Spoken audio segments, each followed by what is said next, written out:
Hi there, Stephen Aller coming to you again. I wanted to talk to you a little bit about using social media properly in your practice to grow your client base. We have a free report here. Let's see, this is this one that we're happy to mail to you and give to you digitally as well. So as long as a whole bunch of other free gifts. Here's a whole the whole box full of free material here. But what I wanted to talk to you about is using social media appropriately to grow your client base. And you know, with wealth managers and with financial advisors, over and over and over again. I don't care whether somebody's been in the business for 20 years or whether they've been in the, they're just starting out. Although the ones I work with tend to be, you know, established and strong.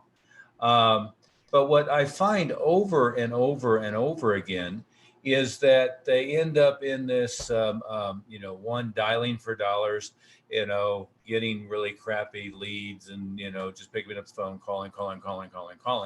Or they end up in onesie twosie referral scenarios, which, you know, is great.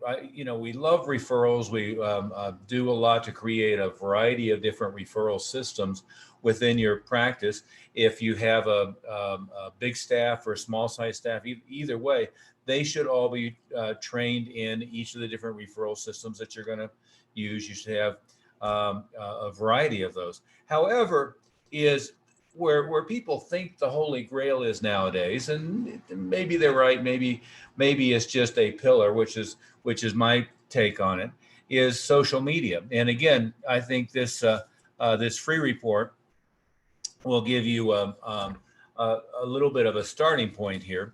But what you have to know with social media, number one is your reach out there, whether it's Twitter, Facebook, LinkedIn, whatever. And of course, we know on the business to business side that LinkedIn is the 800-pound gorilla. We know that for the population at large, Facebook is the 800-pound gorilla.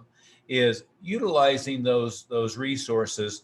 One is you really need to sit down and think about what your strategy is for how you're going to present yourself, who you want to attract. What I see a lot of times is people think, well, if I get in front of everybody, the more people I get in front of, the better. Well, no, you always want to have your target client. Better if you're niched down into, you know, I'm the financial guy for plastic surgeons, or I'm the financial guy for military officers, or I'm the financial guy for this tech segment. But whatever it might be, is you really have to start with your strategy, and then you design everything that you're putting out there that way. The problem I see mostly is people take cues from, you know, the big corporate guys in finance, and they kind of look at what they're doing, and they do a smaller version of that, or they look at big corporate, you know, faceless operations, and kind of take a cue from that. And that's the exact opposite of what you should do. What you have to do is you have to be a human. People are attracted to that interpersonal relationship to another human that really has a living, breathing pulse. You've got to be out there, and you've got to, you know, if you're naturally humorous, be humorous. If you're not naturally humorous, at least be human.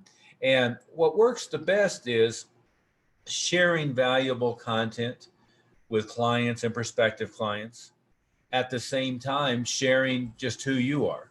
You know, if you're into golf, show pictures of you with clients or with friends on the golf course. If you're into skiing, I'm here at 8,000 foot elevation in Evergreen, Colorado. So, you know, I don't ski, but I could show pictures of me in the Porsche going up the mountains, and, you know, ski slopes in the background and stuff if I wanted to.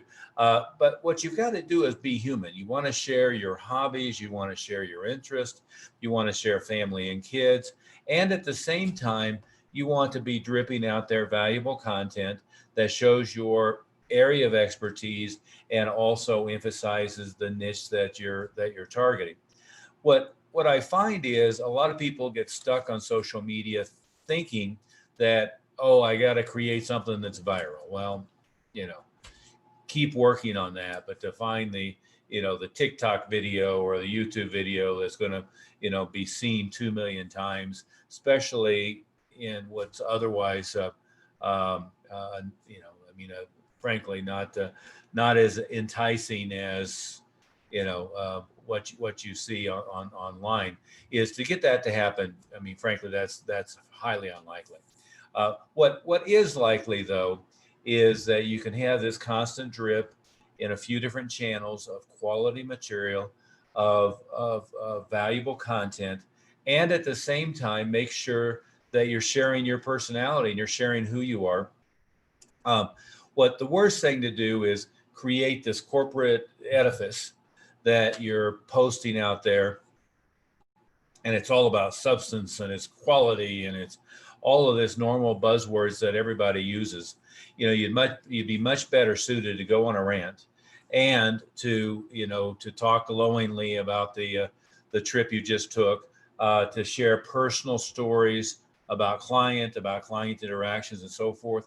And what happens a lot of times in the wealth manager financial advisor areas, people get so cowed by compliance, and they get cowed by I can't use testimonials, or I can't use somebody's name, that they forget they still have to be human, and they have a client base that's human, and they can share stories, they can share anecdotes, they can share life events, they can share experiences with clients without stepping over those boundaries, right?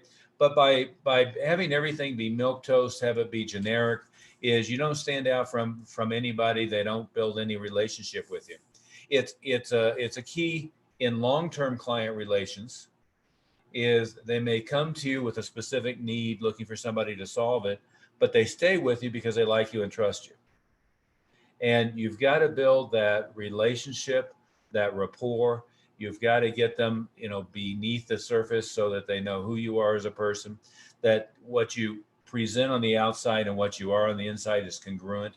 And you've got to share that. And then in all of these media, whether it be in LinkedIn or whether it's Facebook or of the variety of all this other stuff, is you want to be sharing that human side of yourself. You want to be sharing anecdotes about clients, about creating stories about their accomplishments, about your working together. Be sharing stories about how you've discovered and what you've seen.